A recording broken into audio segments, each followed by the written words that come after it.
How to change the display color or color modes as well as color temperature for your display on your Realme phone with Realme UI.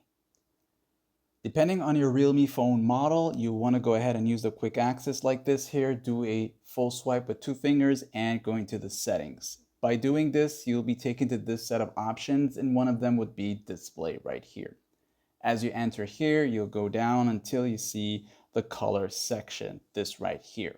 And you'll go to color temperature and you'll see these different modes. For default, it'll most likely be set to the vivid, which would be your best option. And you'll also have access to the color temperature, which is these right down here. Okay, you can go ahead and switch that up if you want to, or presets such as natural, warm, or cold. You also got the gentle option here. When you switch to that, you won't be able to access the color temperature. So if you want the color temperature, you need to switch to the vivid.